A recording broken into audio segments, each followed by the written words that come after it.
don't worry, this isn't a straight pride video. Anyone who is screaming straight pride is homophobic and an idiot and doesn't have an ounce of self-awareness. June is Pride Month, and normally there would be loads of celebrations all around the country, but unfortunately coronavirus.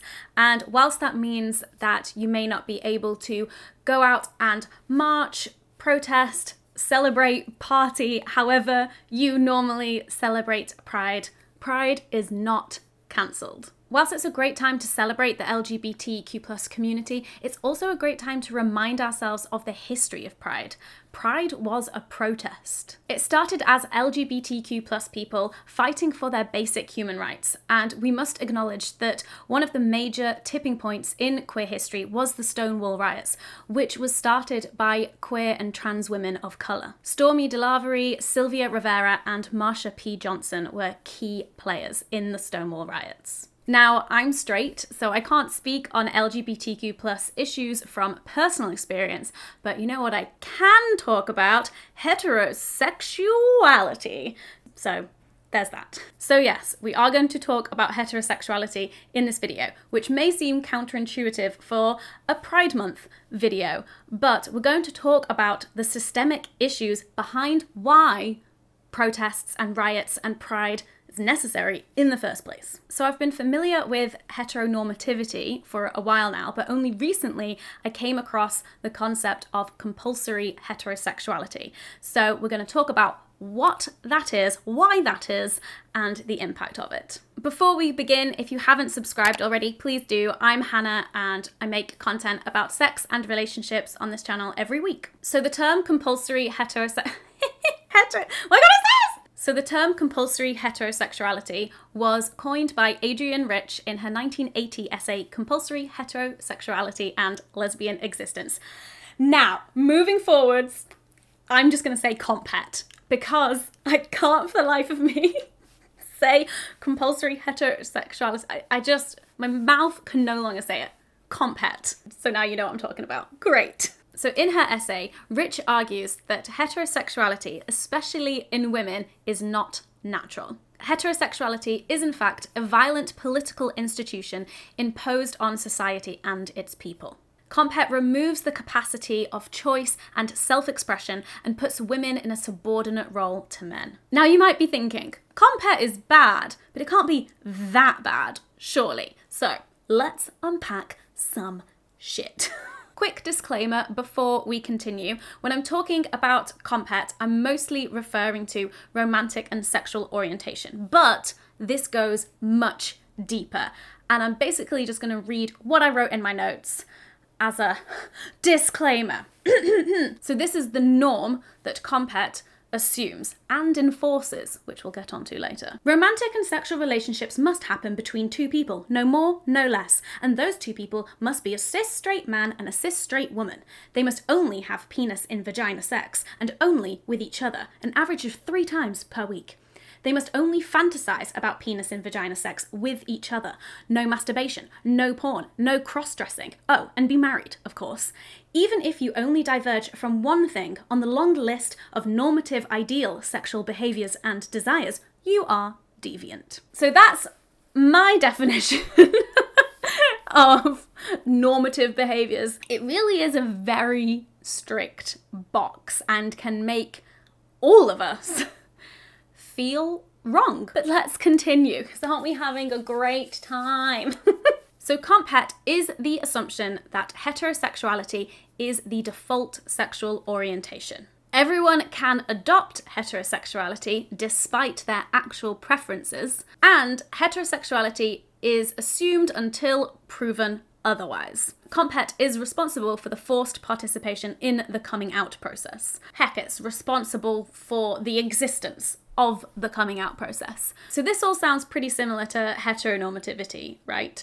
And so this is my personal interpretation of what makes comphet different. So in comphet, heterosexuality isn't just assumed, it's enforced. It is a system of oppression. You will find rewards for heterosexuality and punishments for any other sexual orientation in all institutions. Legal, political, financial, medical, religious, educational, social. The list goes on. And of course, this extends to gender, gender roles, and gender expression too. Any deviance from man equals masculine and woman equals feminine is punished in these same institutions too. And its manifestations aren't just external in these institutions, they are very much internal too. Internalized homophobia is the most obvious one, but when you're denied self-determination and alternatives to heterosexuality are never presented as real positive options to you, you may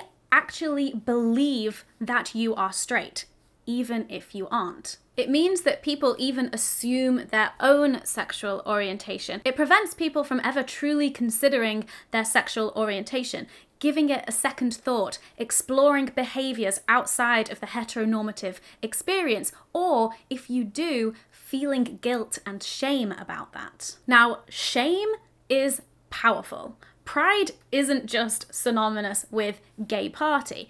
Pride is the opposite of shame. Comphet also has intersections with racism. In an essay on African American history and compulsory heterosexuality, Matthew Eudora Richardson talks about how any divergences from social norms bring accusations of savagery, pathology, and deviance upon Black people. Because we've got two types of systemic oppression here, comphet and racism, and because comphet is seen as the norm, any deviations from it just add to the racist nonsense that Black people are animalistic and the over-sexualization of Black women. And although Adrienne Rich's original essay was about the lesbian experience, comphet doesn't just affect queer women. Oh no! Comphet grooms men into aggressively pursuing women, whether they want to or not. Whether they want to pursue women or not whether or not they want to be aggressive. Be aggressive, be aggressive. I was playing poker last night and that was my chant. And this may lead to a lot of confused gay boys, but also a lot of nasty pickup artists and misogynists. Comphet creates a society in which not only homophobia, but toxic masculinity can flourish. So comphet is bad, but it's also complicated and institutionalized. So what the fuck do we do? As LGBTQ+ visibility increases, we start to challenge and dismantle comphet and heteronormativity. And this visibility is in our day-to-day lives, in our politicians, in our celebrities, in the media that we consume. That's why representation is so important. One thing that this has made me think about is that people with any sexual preference different to heterosexuality potentially spend a lot more time thinking about and interrogating those thoughts and feelings. They're really putting in the work to understand themselves and their sexuality. Straight people don't do that. We've all been given this cookie-cutter experience, and if you don't fit in it, you start to question things, you start to think about things a bit differently. But if you do fit in it, then you're like, great, wonderful, no further questions. And I think this leads to a lot of straight people never really thinking about or considering or interrogating their own sexuality, and it creates this rigidity of sexual orientation. Comphet doesn't allow anyone to be fluid. So let's challenge these institutions, politics, the entertainment industry, religious, etc., and also challenge the assumptions you have about other people and the ones you have about yourself. And whatever you find in there, you should be proud. Happy Pride Month, everyone, especially my LGBTQ+ viewers. Thank you so much for watching, and I would love to hear your thoughts on this topic in the comments. And thanks for watching again. I'll see you in my next video. Bye! You must be straight.